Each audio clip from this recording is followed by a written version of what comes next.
Vėliau jo didžioji meilė beraštė tarnaitė, kurią jis fatališkai pamilo, Henrikija Stofans, kurią jis tapė ir tai jo sūnus Titus. Tai jis pats, jo autoportretai leido jam sekti senėjimo ciklą. Nuo ankstyvos jaunystės iki senatvės Rembrandtas tapo savo gyvenimo istoriją. Ir aš turiu pasakyti, kad yra du momentai šitoje vietoje. Viena vertus jo paties gyvenimas, kuris rodo, kad jo tapyba darėsi vis gilesnė todėl, kad Rembrandto būta be galo nelaimingo, tiesiog šekspyriškai nelaimingo žmogaus. Jisai jaunas vedė laimingai, Saskija van Ulenburg, jo žmona, truputį susijusi su Lietuva ir pasakysiu kokiu būdu. Saskija van Ulenburg buvo iš turtingos šeimos ir jos šeimos nariai, jos dėdės, buvo meno pirkliai. Vienas iš jų prekiavo su Lenkija ir Lietuva. Štai iš kur Lenkų raitininko portretas, kuris kabo Friko kolekcijoje New York'e. Tiesiog buvo užsakymas Saskijos dėdei ir Rembrandtas atliko užsakymus, eik žinok žmogau, ar jis tapė Lenką ar Lietuvį. Tai buvo ta pati valstybė. Lenkas raitininkas Friko kolekcijoje galėjo būti Lietuvis. Taigi per Saskijos šeimą jis turėjo ryšių. Lenkija ir Lietuva buvo pakankamai turtinga, rinka veikė, taigi buvo kas perka tos darbus. Saskija jauna mirė, nepaisant to, kad Nyderlandai buvo pirmaujantis šalis mokslo srity, medicinoje, optikoje.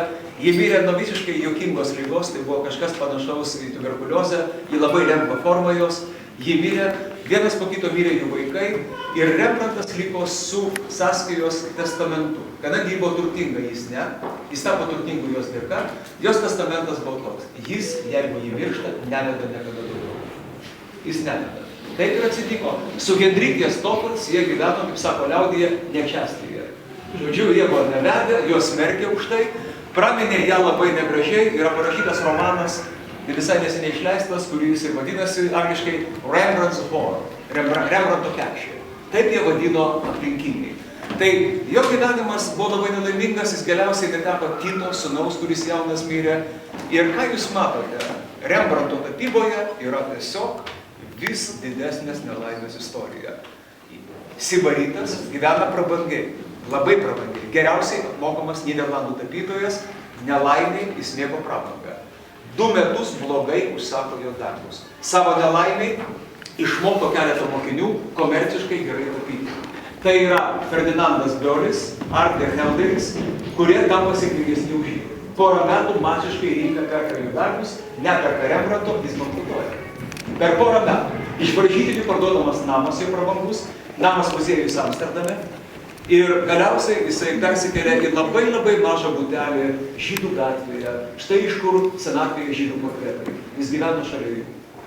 Iš čia dygo legenda, kad Rembrandtas esą buvo žydas, jis buvo tikrai olandas, jis buvo ne žydas, bet jis draugavo su jais, kadangi jis apsigyveno šalia jų ir atrodo, kad buvo godžiamas senų žydų radimų. Gyveno liūdną, vienišą, visiškos vienatvės apimtą gyvenimą. Kas yra įdomu, kad Rembrandtas absoliučiai viską tapo nuostabiai. Autoportretai, portretai, naktiniai peizažai. Ta mokėjo labai mažai kas. Dailininkai žino, kad Olandijoje buvo toksai Art van der Neyer, kuris tapė naktinius peizažus, buvo dar pora tapytojų. Tai retas dalykas tapyti naktį. Rembrandtas patapė nuostabiai. Jis tapė nuostabiai tamsą. Ir iš tamsos išnyrančią šviesą. Jis tapė nuostabiai bet ką, yra pavyzdžiui toks daiktas, kaip jeigu šautų galvą mintis, ar jis mokėjo tapyti natiurmortą? Puikiai. Ne vien tik tai Klasas, ne vien tik tai Heda, jisai tapė nuostabiai natiurmortus. Yra darbas, kur yra išmėsinėtas jautis, su visais grobais, taip sakant. Nuostabiai nutapytas jo. Jis netgi tapė tą, ko jis nemėgo labai. Amsterdamas, kuris pirmavo tuo metu mokslo ir ypatingai fiziologijos ir medicinos pasaulyje, garsėjo to, kad įvyko pirmieji Europoje vieši skrodimai. Vieši skrodimai parodomieji, kuriais medikai supažindino su mokslu publiką. Rembrandtas jų pakęsti negalėjo, labai nemėgo, bet jisai nutapė daktaro Tulpo portretą, kuris atlieka skrodimą su mokiniais, tai yra labai garsus darbas, bet kadangi jis pakęsti negalėjo skrodimų, tai jisai nevaizdavo vivisekcijos, jis parodė tik tai ranką atvertą. Tai yra neteisinga, niekada pat anatomai to laiko neatverdavo rankos. Jis nutapė ranką, nes negalėjo atvertus krūtinės ląstos vaizduoti, jam buvo negera nuo šito. Bet tapė jis viską absoliučiai mokėjo, tai buvo visiškai universalus tapytojas.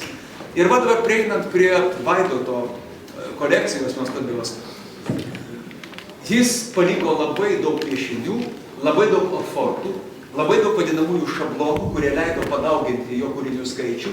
Štai kodėl nenustebkite, kada patekę į privačių kolekcijų muges, kuriuose Rembrandto darbų yra palyginti nebrangiai. Palyginti nebrangiai, pavyzdžiui, Maastrichte, labai garsioji mugė, kur renkasi visi privatus kolekcininkai. Žinoma, ten kalbos yra, kai kada ausis vyniojasi išgirdus. Pavyzdžiui, aš girdėjau, kaip kalba du žmonės ir tu suvoki, kad tu kitoje planetoje gyveni.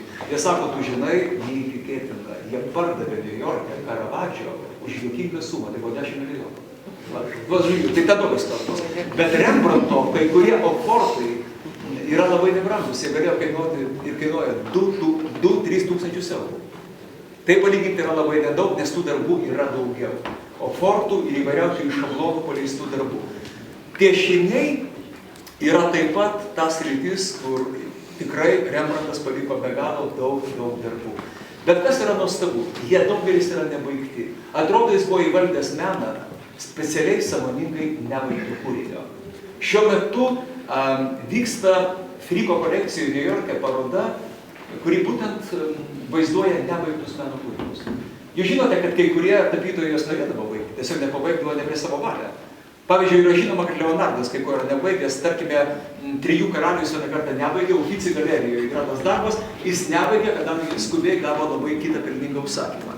Jis taip pat yra nebaigęs Madonos uoloje, arba Groto Madonos, yra dvi versijos, Londone ir Louvre, Paryžiui, bet vien dėl to, kad gavo kitą užsakymą. Taigi, kai kada nebaigdavo darbų, vien todėl dailininkai, kad ateidavo kitas užsakymas.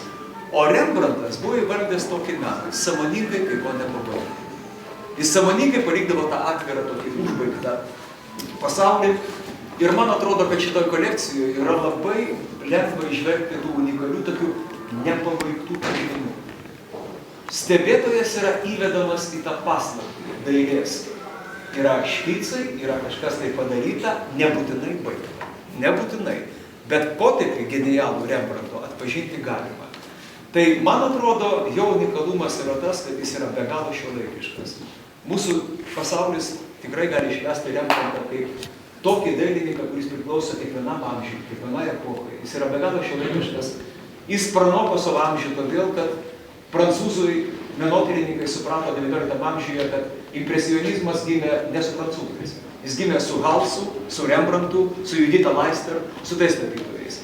Taip pat kaip su Derneriu. Taip pat kaip buvo aišku Edgarui Manet, kad jis pats ko gero savo mokytojui turėjo ieškoti ne amžininkų tarpe, savo mokytojus laikė Velaskesą. Jis Velaskesą gėlino. Kitaip tariant, Rembrandtas iš tikrųjų buvo modernios tapybos vienas iš didžiųjų metrų, vienas didžiųjų mokytojų, bet šalia to yra dar modernios patirtis. Ką mes atpažintume kaip modernų žmogų, kuris byloja mums 21 amžiuje. Introspekcija, savęs atvėrimas, pasinėrimas į save, autoportretas, kuris lydėjo į visą gyvenimą, savistabos gelmė. Antras dalykas, kažkokia tai nenusakoma gyvenimo istorija, kada sėkmė ir nesėkmė, tragedija ir linksmybė sekė viena paskui kitą. Tai ne rūmų tapytojas, tai ne Van Dykas, jokiais būdais, tai ne Holbeinas, tai ne žmogus, kurio... Jaunystėje buvo. Jaunystėje buvo. Geras užsakymas gautas. Labai, bet kadangi aristokratijos nebuvo tiesioginės Nyderlanduose, ėjo viskas daugiau per gildijas, per turtinguosius, bet ne per aristokratus klausimą. Rembrandtą kaltino, kad jisai per daug susidėjo su menkos sluoksnių žmonėm. Nes vipas turi su vipu bendrauti, o ne su plebsu. Jis bendravo su to plebsu ir buvo įdomu. Tai tarp kitko, tuo metu turiu pasakyti, kad Olandijoje išmanimas meno, mes turime nesuklysti, jis nebuvo aukšto lygio. Meno praktika pranoko labai stipriai meno teoriją. Iš tikro, pirmieji teoretikai, pirmieji žmonės, kurie įvertino genialią olandų tapybą, buvo prancūzai. Iš tikro prancūzai. Lygiai taip pat kaip Teofilis Berže atrado, Teofilis Tore, kuris vadino save Vilemu Burgeriu, tai buvo jo pseudonimas, Teofilis Tore atrado Vermeerį XIX amžiuje, lygiai taip pat ir kiti didieji olandai buvo atrasti prancūzų menotyrininkų. O kaip olandai vertino, neretai labai keistai, atsirasdavo komerciškai sėkmingas dailininkas, kuris patikdavo ir ta laisva maniera, laisvas potėpis Halso arba Rembrandto jos erzino. Buvo žmonių, kurie norėjo, kad visi spaugai būtų pažįstami, viską, kaip sakant. strazdanos visos, detalės, klostės, o Rembrandtas vis tiek rinkosi pakankamai laisvą manierą ir nebūtinai visiems tai turėjo patikti. Taigi, iš tikro, jis nebuvo favorizuojamas, jis buvo žmogus sukūręs pats save, dar vienas modernus siužetas, bet žinot, rinkos dalis yra ne tik sėkmė, bet ir bankrotas. Namas parduotas iš pražytinių, visiška nesėkmė, fiasko ir jis lieka visiškai vienišas. It karalius lyras. Bet čia yra paradoksas likimo, nes šitas bankrotas išsaugojo mums jo kolekcijos sąrašą. Antstoliai sudarė viskas smulkiausiai, iki mineralinių smulkmenų. O toj kolekcijoje Leonidas sako, kad jis turėjo mokinių ir turėjo mokytojų, bet pats svarbiausias dalykas, man atrodo, jis kaupė nuostabią didelę kolekciją. Jis turėjo aplankus, tokius kaip šitas yra aplankas, jau ten 20 amžiaus pradžioje atspaustas, o jis turėjo aplankus su visais Mantelijos darbais, su visais vyresnio Breigelio darbais, su Kranacho darbais. Sako, man nereikia, jį kaltino, važiuok į Italiją, ten yra šventykla, ten reikia vaikščioti, žiūrėti į Masačio, į kitus. Ne, sako, reikia namuose tapyti. O jis namuose turėjo viską, jis turėjo tuos pačius žirgus, jam nereikėjo, kaip Žeriko ar Delekruatinais, gainiot tų žirgų. Jo didžiausiuose namuose, Amsterdame turėjo didžiausią namą, kaip Grekas Toleide. Turėjo, arogancija menininko tokia buvo. Bet ten buvo iškamšų kolekcijos, ten aligatoriai buvo. Plunksnos, egzotiški paukščiai. Žirgai ir ne tik. Raulis buvo priskirtas aukštojo meno zonai. Žodžiu, Rembrandtas turėjo ir didžiulę kolekcininko ir meno vertintojo, tokio konose, kaip sakant, kompetencijoje, iš tikro. Tai buvo nuostabu. Dar aš nežinau, gal tada žodelis apie šitą unikalią kolekciją, kaip jį atsirado. Pavasarį mes sužinojom, kad Briuselyje surengta Rembrandto ofortų paroda. Balta juoda vadinasi. Nuskridau žiūrėti, pasiruošęs dideliam smūgiui, geram, bet žinokit, kai čia iškabinama lantoj šituos, man smūgis pačiam didesnis negu Bazare tenais galerijoje. Čia yra, mane žmonės klausia, kas tos faksimilės. Tai yra spausti dalykai ir čia yra labiau bibliografinė retenybė, o ne meninė retenybė. Kitas reikalas, jeigu mes turim grafikos darbą tiražuotą, tai irgi jis vadinamas ir 150-asis antspaudas vadinamas originalas. Jeigu jis nepasirašytas, nebūtinai labai originalas. Čia jau kolekcininkai iš karto muša kainą, jeigu be parašo, tai Rembrandtas pats pasirašydavo į kitą pusę, žinot, klišė atvirkščiai spaudžiama, tai jis pasirašydavo jau pačioj plokštelėje. Nesvarbu. Kaip į mūsų šeimą pateko šitas daiktas? 79-aisiais man reikėjo pasitraukti iš dailės instituto 5 kurso pabaigoje ir aš nuėjau į biblioteką dirbti. Ir mūsų skyriui dirbo toksai kolekcininkas, jis apsilankė pas mane mano studijoje, jam patiko vienas portretas jaunos mergaitės. Tarp kitko, jinai yra nelabai žinoma, bet jinai yra kandidatė į palaimintuosius. Barbora Puščiūtė, nukankinta prieš karą. Ir jisai sako, ką tu nori už tą, sakau, ką jūs siūlot. Aš galvojau, kad aš jam šiek tiek sumokėjau, pasirodo, jis man sumokėjo ir dar davė šitą. Jis dar gyvas, šitas kolekcininkas, skambinau, pasakiau apie šitą parodą, jis sako, koks aš buvau durnas, kad tau atidaviau šitą. Sako, man sugrąžink man. Aš sako, tau atiduodu tą paveikslą, nesakau. Laikykit ir panašiai. Bet jisai tada man papasakojo, aš iš karto klausiau, kokia istorija, kokia legenda šito, kaip pas jį pateko. Jisai sako, kad karo metais, 45-ais, ankstyvas pokaris, rusų ešalonai grįžta į Sovietų Sąjungą, į Maskvą ir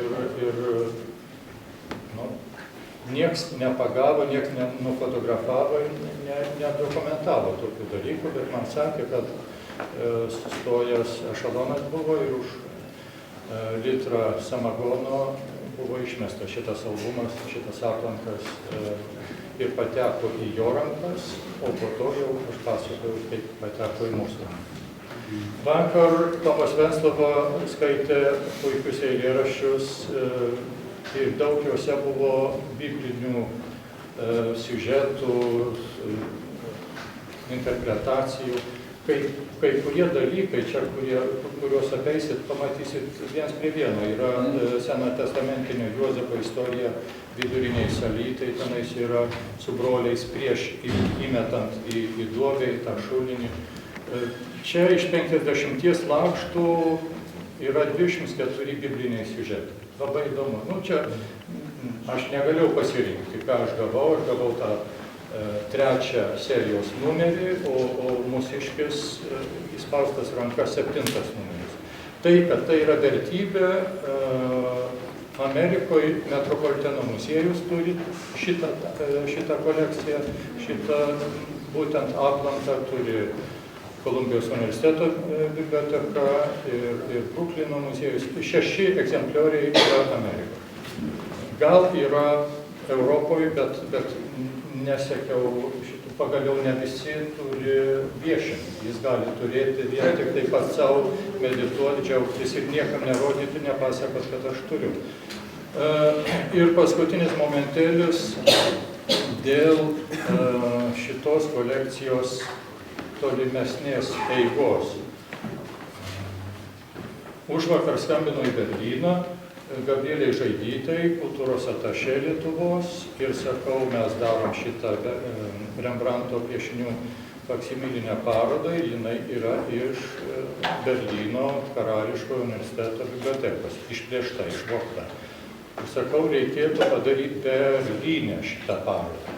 Jis sako, labai gerai, pirmadienį pasiūlysiu ambasadoriui ir aš manau, kad šiemet paleisim po Alantos dar gal Kauną, Klaipėdą, gal Mončio galeriją ir kitų metų, sakykime, pabaigoj galėtų būti Berlyne. O jeigu mes esam krikščionys ir siekiam teisingumo, man atrodo, būtų labai gražu grąžinti šitą albumą Berlyno bibliotekai, iš kurios buvo išvogta, pas mus gražaus atsitiktinumo dėka pateko.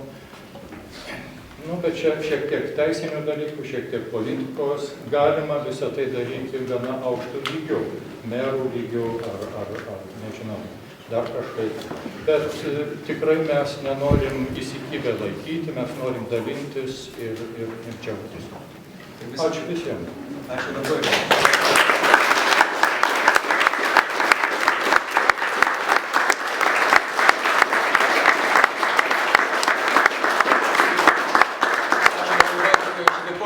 Noriu pridurti, kad jeigu pastebėtumėte dabar, arba Vaidotas minėjo šitos pasirašymo Rembrandto, kaip jis žymėjo, yra 2 raidės, RF, Rembrandt Fecit, arba Rembrandt Fekit, Rembrandtas atliko, RF yra jo ženklas, iš to galima atpažinti. Na ir turbūt žinote, kad pilnas vardas pavardė Rembrandt Harmenson, Harmenso sūnus, bet Harmens sutrumpintas. Aš turiu įtarimą, kad Petro didžiojo laikais, kada rusai atvirai mėgdžiojo viską, kas olandiška buvo. Labai galėjo būti, kad jie patronimą, tai yra tėvo vardą, įvedė iš olandų perėmė, nes olandai lygiai tą patį daro. Peterson, jis yra Harmenson. Rembrandt Harmenson van Rijn. Rembrandtas Harmeno sūnus iš Reino. Taip yra. Ir jeigu matytumėte RF, geras ženklas. Ačiū labai. Atsiprašau.